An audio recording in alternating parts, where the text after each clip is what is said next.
नमस्कार दोस्तों, स्वागत है आपका न्यू उत्कर्ष साइंस यूट्यूब चैनल में। समुद्र विज्ञान में जब हम देखते हैं तो हमें कई सारे टॉपिक हमें देखने को मिलते हैं।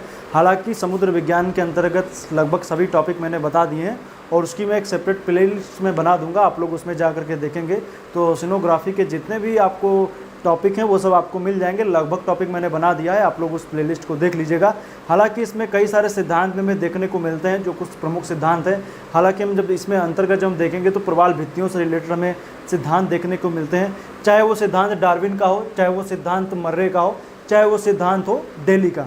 तो तीन सिद्धांत हमें इनमें देखने को मिलते हैं मुख्य रूप से। हालांकि डेविस ने भी सिद्धांत दिया, लेकिन मुख्य रूप से हमें इसमें तीन सिद्धांत देखने को मिलेंगे, उनको हम पढ़ेंगे। तो आज के इस वीडियो में हम देखने वाले हैं डार्विन का अवतरण सिद्धांत, जो प्रवाल भित्तियों के विकास से संबंधित सिद्धांत है, जिसमें इन्होंने बताया था कि आखिर कैसे प्रवाल भित्तियाँ कैसे कैसे बनती हैं, उनके बारे में चीज़ें बताई गई हैं। तो तीन चरणों में ये प्रक्रिया होती है, इसके बारे में इन्होंने बताया गया है। तो सबसे पहले परीक्षा की दृष्टि से आपको ये याद रखना है, हालांकि सिद्धांत बहुत आसान है, बहुत ज़्यादा टफ नहीं है। चीज़ों को समझ लेंगे तो एक बार समझ लेंगे तो आपको दोबारा इसको पढ़ने की जरूरत नहीं पड़ेगी। हालांकि इसके रिलेटेड मैंने 3 डायग्राम भी बना रखे हैं, इन डायग्राम के जरिए आप समझेंगे तो आपको और आसानी हो जाएगी। सबसे पहले परीक्षा में एक 1 लाइनर प्रश्न पूछा जा सकता है कि अवतरण सिद्धांत किसका है। तो सबसे पहली बात आप याद रखें, डार्विन का है। किस वर्ष दिया है? तो उन्होंने दिया 1837 में, और इसको मॉडिफाई करके दोबारा प्रस्तुत करते हैं 1842 में। तो ये सिद्धांत आखिर है क्या?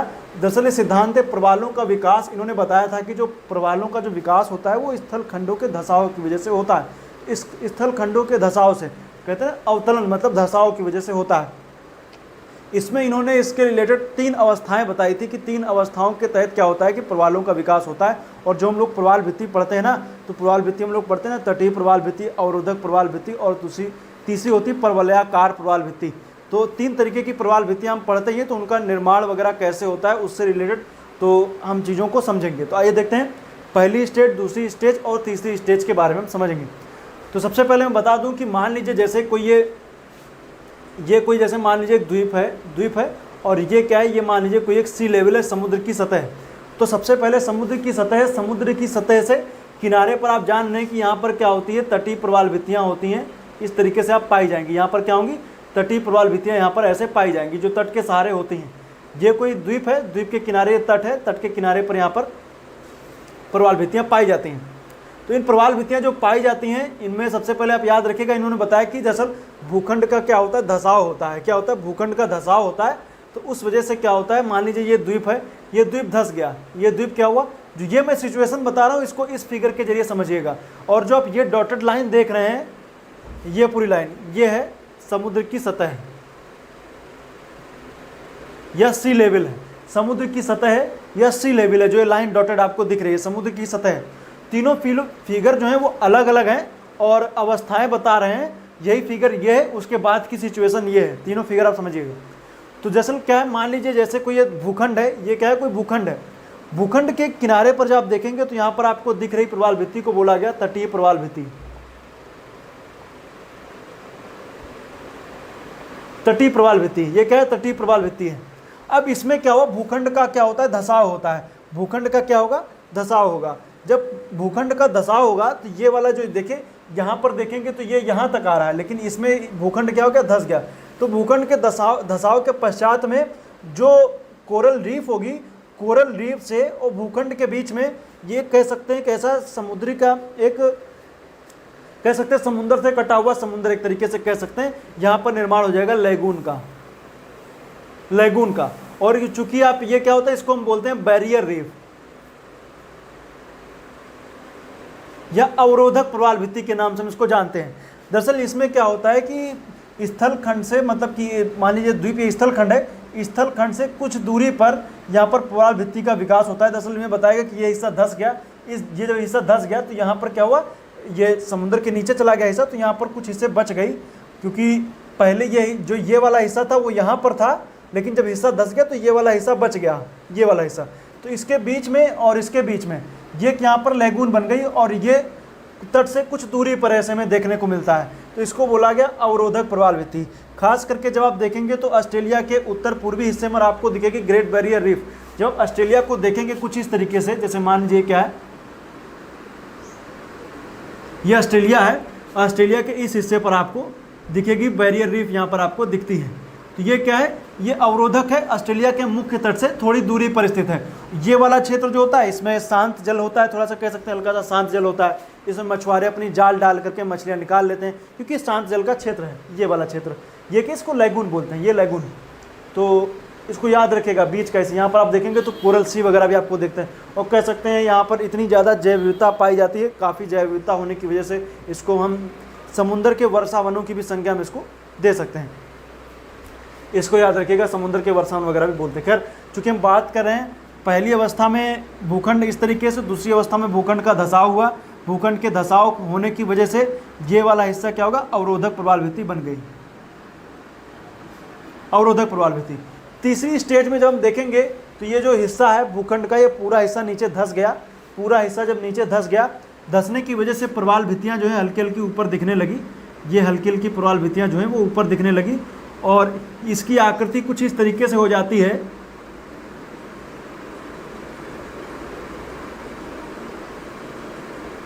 कुछ इस तरीके समझ लीजिए, ये क्या गोलाकार में, बीच बीच में थोड़ी बहुत गैपिंग भी रहती है, और ये बीच में क्या होता है, एक लैगून बीच में बन जाती है। ये जो आप देख रहे हैं ना, इधर भी, और इनको बोलते हैं एटॉल, जैसे फिजी एटॉल।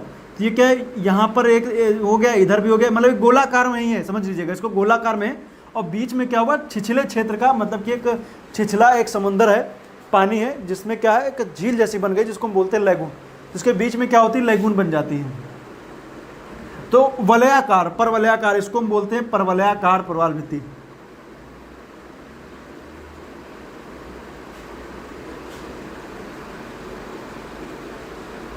परवलयाकार प्रवाल भित्ति ये घोड़े की नाल के जैसे दिखती है। इसमें क्या होता है कि मान लीजिए एक खुला समुंदर है, ये वाला हिस्सा समुंदर है, और ये क्या है, कोई लैगून बन गई, ये वाला हिस्सा।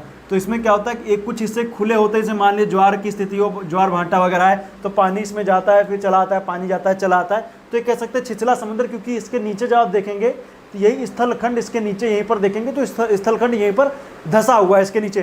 तो ये कैसा समुद्र का क्षेत्र है, छिछला समुद्री क्षेत्र है। और इसी तरीके से तीनों प्रवाल भित्तियाँ आपको समझ में आया कैसे बनी। पहले वाले को बोला गया तटीय, दूसरे वाले को अवरोधक, तीसरे वाले को बोला गया परवलयाकार प्रवाल भित्ति बोला गया, एटॉल बोला गया, और इसको बैरियर बोला गया। इसको आप याद रखिएगा, 3 तरीके की बनती हैं। तो इसमें आपको यही बातें डार्विन ने बताया। डार्विन ने अवतरण सिद्धांत के जरिए बताने की कोशिश की कि दरअसल जितनी भी प्रवाल भित्तियों का विकास है वो स्थलखंड के धसाव की वजह से हुआ है। क्योंकि जैसे स्थलखंड धसते हैं, स्थलखंड के धसने की वजह से ये आप देखें, स्थलखंड धसने की वजह से क्या होता है, प्रवाल भित्तियों का विकास इस तरीके से हो रहा है। तो याद रखिएगा, स्थलखंड के धसने से प्रवाल भित्ति का विकास हुआ है। इसी तरीके से परवलयाकार प्रवाल भित्ति बनी है, इसी तरीके से बैरियर रीफ भी मिलती है, इसी तरीके से हमें तटीय प्रवाल भित्तियाँ भी देखने को मिलती हैं। तो ये 3 अवस्थाएं थी जिनके जरिए इन्होंने बताया। हालांकि अब इनकी बात को साबित करने के लिए कई सारे तर्क भी दिए गए जो पक्ष में थे, और कई सारे तर्क दिए जाएंगे जो खिलाफ भी होंगे, अर्थात विपक्ष में होंगे।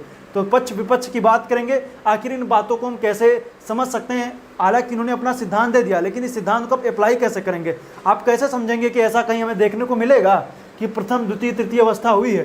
तो इसको समझिए, इन जो मैंने चीज़ें बताई इनको अप्लाई करके देखें।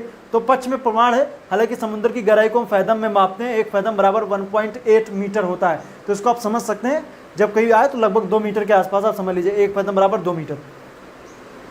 पक्ष में प्रमाण इन्होंने बताया कि क्लिफ का अभाव। क्लिफ मतलब क्या होता है, एकदम से खड़ी कगार कह सकते हैं एक तरीके से।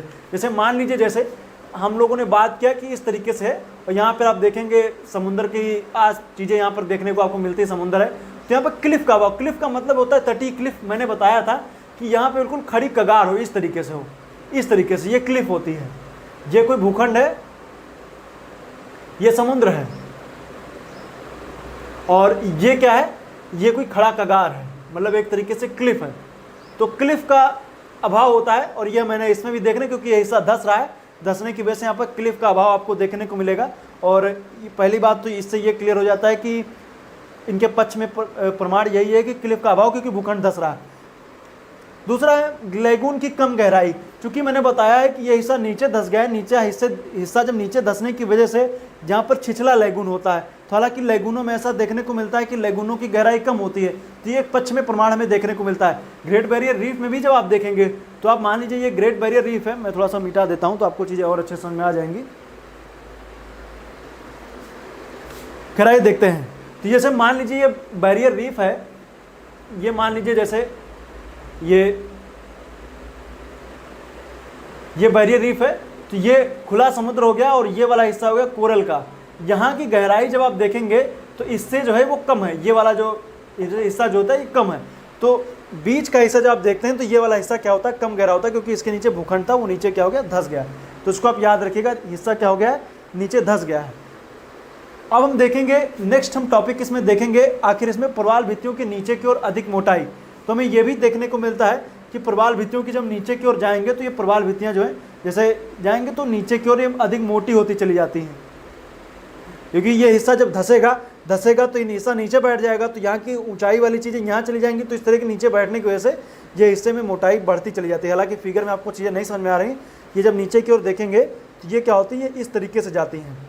जैसे मान लीजिए ये है, तो इस तरीके से नीचे की ओर गहराई, क्योंकि अब गहराई में जाएंगे ना तो इनकी जो मोटाई होती है बढ़ती चली जाती है। तो ऐसा लगता है कि अवतलन की वजह से ही ऐसा हुआ है, अवतलन की वजह से ही ऐसा देखने को मिलता है। इसको आप याद रखिएगा कि नीचे की ओर जाता है तो गहराई बढ़ती चली जाती है। और बात है कि अधिक गहराई में प्रवाल भित्ति के प्रमाण, जो कि हम जान रहे हैं कि प्रवाल भित्तियाँ नॉर्मल में करीब 300 मीटर के आसपास मान लीजिए जैसे पाई जा रही हैं। अब उसमें वैसे 300 मीटर में नहीं रहती, मान लीजिए इतनी गहराई तक प्रवाल भित्तियाँ हैं। लेकिन अगर जो कोई प्रवाल भित्ति बहुत ज़्यादा गहराई में मान लीजिए 3000 मीटर की गहराई में पाई जाती है, तो उसके पीछे कारण क्या है। दरअसल इसमें कारण बताया गया है कि जो ये वाला भूखंड था, भूखंड जब धंसा तो इसके आसपास के जो नीचे के जो, क्योंकि मैंने साइड में बताया ऐसा नहीं, इसके आसपास के एरिया में भी प्रवाल भित्ति इसके चारों ओर होंगी, चारों ओर प्रवाल भित्तियाँ पाई जाएंगी। जब भूखंड का धसाव हुआ, भूखंड के धसाव के साथ जो पहले की प्रवाल भित्तियाँ थी वो इसके साथ में धंस गई। इसके साथ में धंसने की वजह से क्या हुआ कि भूखंड का धसाव जिस तरीके से हुआ, प्रवाल भित्तियाँ जो हैं जहाँ तक नहीं पाई जानी चाहिए उसके नीचे भूखंड के साथ में धंस गई। तो कहते हैं कि एक प्रवाल भित्तियों को कि कई जगहों पर ऐसे प्रमाण देखने को मिले हैं कि जब नीचे गहराई में जब हम जाते हैं तो 300 मीटर के और उस पार करीब 500-600 हज़ार मीटर की गहराई पर भी आपको प्रवाल भित्तियाँ दिखती हैं। हालांकि वो हरी भरी प्रवाल भित्तियाँ नहीं होती, जूजैंथिल में नहीं रहते हैं, मरे हुए प्रवाल के जो अवशेष हैं वो आपको देखने को नीचे गहराइयों में आपको देखने को मिलते हैं। खुदाई से ऐसे प्रमाण देखने को मिले हैं। तो ऐसा लगता है कि अवतलन के जरिए ही ऐसी प्रक्रियाएँ हो सकती हैं, अवतलन के जरिए ये चीज़ें बताई गई। तो ये तो बातें हो गई अधिक गहराई में प्रवाल भित्ति के प्रमाण है। तो ये हो गए पक्ष में। दूसरा है विपक्ष में प्रमाण। तो विपक्ष में प्रमाण क्या, कि विपक्ष में प्रमाण क्या है, विपक्ष में प्रमाण यही है कि आखिर जो बात की जा रही है, देखिएगा आपको चरणबद्ध तरीके से समझ में आ रहा होगा कि तटीय प्रवाल भित्ति, फिर अवरोधक प्रवाल भित्ति, फिर आप देखेंगे तो ये इस तरीके से आपको दिख रही है परवलयाकार प्रवाल भित्ति। लेकिन अगर जो किसी द्वीप में मान लीजिए जैसे कोई एक ये द्वीप है, मान लीजिए जैसे ये कोई द्वीप है, द्वीप के एक किनारे पर तटीय प्रवाल भित्ति पाई जा रही है और दूसरे किनारे पर एक किनारे पर तटीय प्रवाल भित्ति है और दूसरे किनारे पर जब हम देखेंगे तो हमें देखने को मिल रही है यहां पर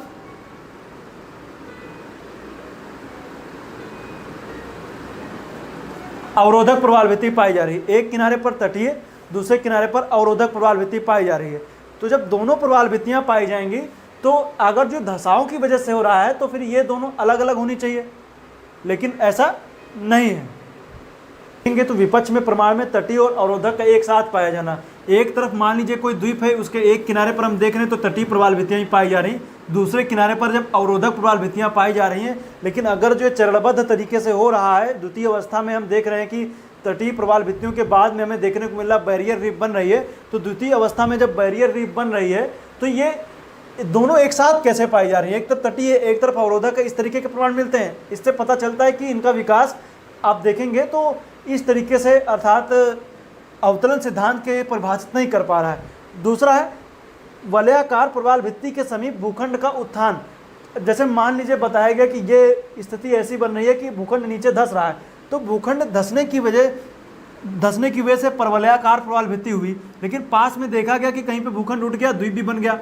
तो इस वजह से ये इस तरीके से भी हम देखेंगे तो ये विपक्ष में ही प्रमाण है कि क्योंकि बताया गया जब भूखंड धंस रहा है तो ये बगल में भूखंड उठ कैसे गया परवलयाकार प्रवाल भित्ति के बगल में, क्योंकि आप जान रहे हैं कि प्लेटों के खिसकने की वजह से ही ऐसी स्थिति बनती है।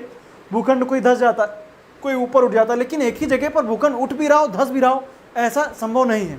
तो इसलिए बताया गया कि ये जो संभव हो सकता है, लेकिन परवलयाकार प्रवाल भित्ति के संदर्भ में जो उन्होंने बताया कि भूखंड के धंसने की वजह से जो यहाँ पर ये परवलयाकार प्रवाल भित्तियाँ बनी हैं, लेकिन उसी के बगल में कोई भूखंड कैसे उठ गया जबकि भूखंड धंसा हुआ इसमें बताया गया है। तो ये उसके विपक्ष में भी तर्क दिए गए हैं।